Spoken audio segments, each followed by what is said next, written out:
All right. Hi, everybody. I'm Charles Barron, FBN co-founder, and welcome to a market advisory update here with Kevin McNew, FBN's chief economist. Welcome, Kevin. Hey, thanks, Charles, for having me. Okay, so today we have some really big news following the FBN Planting Expectations report that we just released. Our members had gotten this, and poll participants had gotten this report a week ago, and it's in anticipation of the March 31st USDA report. So Kevin, tell us the major news here that the report revealed. Yeah, I mean, first of all, Charles, as a bit of backdrop, we're seeing prices that are exceptionally strong, the best we've seen in 7 years, not only for corn, not only for beans, but across a wide swath of commodities. So as we went to farmers and asked them what their intentions were for planting this year, they had a lot of crops to choose from. And we got back really good data from our farmers. You know this, you help drive this mission of Farmers First. So the data that we got from our farmers, we turned back in terms of a very detailed analytical report.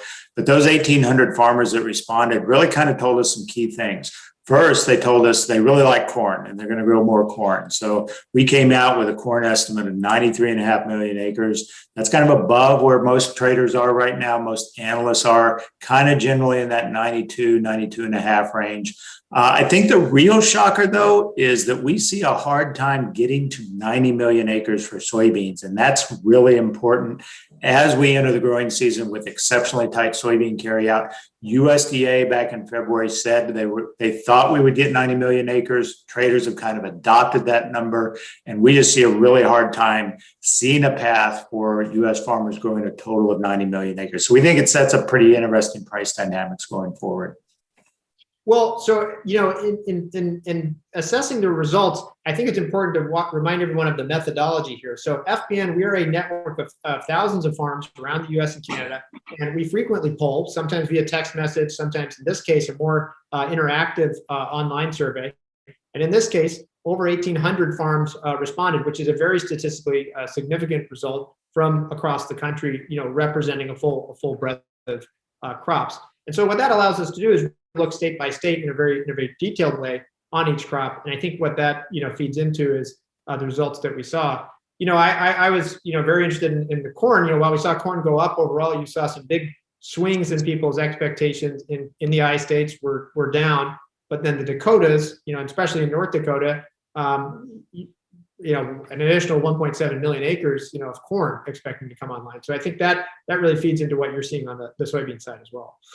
Yeah, absolutely. It's hard to get to a 90 million acre number when you have the Dakotas going strong in corn. You have the Delta, which usually likes a lot of beans, but they are actually telling us they're going to do more corn. The Eastern Corn Belt was kind of on the fence. And, you mentioned the I states.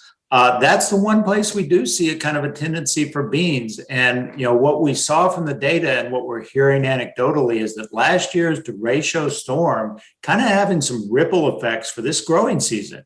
The reason being that down corn from last year is going to pose problems as volunteer corn this year. So farmers are coming back with beans as kind of a methodology to help control volunteer corn and weed prevention. So, it's very interesting, kind of the dynamics going on this year. And then, so, obviously talk about some of the market reaction. We did see some market moves on the information. Now, again, our FBN members, you get access to that data, participate in these polls, and you get access to that data, in advance of, releases like this. That came out, to our members last Friday. And I think the market reaction was interesting, to the higher acreage numbers on corn. But ultimately, it sounds like there's a fair amount of price support out there. Yeah, I'm not too worried about a big, price drop here as we go into this report or after this report. I think, there's really kind of a reason to be optimistic for the coming growing season. Like I said, every crop kind of has strong pricing, has strong demand. So I don't think we're going to see a huge downswing as a result of this report. The other thing we haven't talked about, but is important, some of these acres that aren't ending up in corn and beans, they're going into milo. Milo prices are just so strong because of the China demand story. And so, we pegged that Milo acreage number going from 5.9 to 7.9 this coming growing season, 7.9 million acres. So a big jump in Milo. So again, it's kind of like electoral college math back from November. How do you find a path to 90 million acres of beans? It's really hard to do when you have all these crops kind of sucking acres from various points around the country.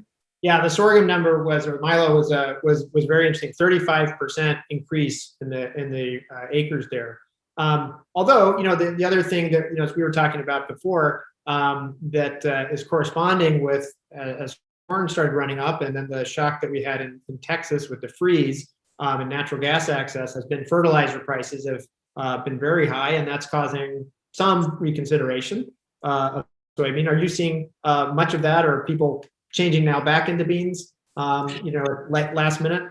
Yeah, I think that'll come into play. And, here's how the trade will work, Charles. 5 minutes after the report is released, we'll trade that number or those numbers. And then the market will constantly say, well, those numbers are going to change, because keep in mind, the survey was done at the beginning of March. Conditions change, markets change. Fertilizer prices are doing, crazy things, and the availability is challenging. So we know there's going to be some tweaking on those planting intentions as we go forward. One thing I'd add, though, is this year, I think we go into the growing season with pretty good planting outlook. The last 2 years have been exceptionally challenged. 2019 was just a massive wet spring, one of the wettest springs we had in 40 years. We had a really hard time getting the corn in the ground in 2019. Last year, it was more the Dakotas that had the problem. This year, we see very few chinks in the armor in terms of planting problems that could be on the horizon, maybe a little bit in the Delta. But overall, Red River Valley, along the major river systems, we just don't see any real problems. So I do think, barring, availability of fertilizer, I think, the corn acres have a pretty legitimate shot at getting planted this year. Yeah, and last year was aside from the derecho, was for many farmers a pretty good year. So Kevin, talk about some of the other crops. What do we see in wheat and cotton? There was other things in the report, and for wheat and cotton growers and other folks out there, what should they be looking forward to? Yeah, wheat is, of course, you got two kind of dual crops here of wheat. Winter wheat that was planted last fall. And so, what we saw last fall was farmers, this is kind of before the big price move. We had some prices increasing, call it August, September, October, as farmers were making those winter wheat decisions. And so farmers did increase their winter wheat plantings by a fairly substantial margin. In the spring wheat territory, Montana, North Dakota, Charles, the farmers there, they're kind of backing off a little bit, especially in Montana. We're hearing and seeing from the poll that farmers are backing off on spring wheat plantings because canola is so strong. You got feed barley that's really strong. So again, kind of the embarrassment of riches here, that there's a lot of strong markets for farmers to choose from. So we do see spring wheat acres pulling back a little bit. And I think that's kind of going to be supportive for the spring wheat market. Yeah, great.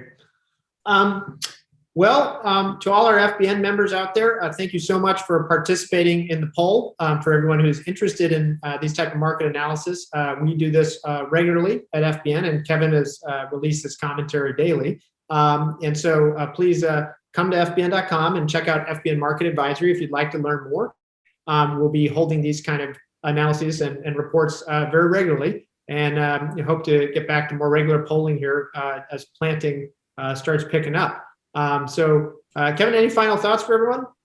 No, I'm just, really thankful for the farmers that participated. Again, I view this, having grown up on a farm, this is a critical mission that I take very seriously. I know you do, Charles, because, you helped found this mission.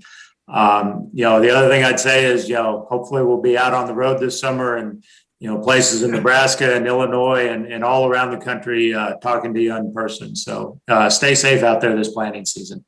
Yeah, I can't wait to be getting back to meeting folks face to face.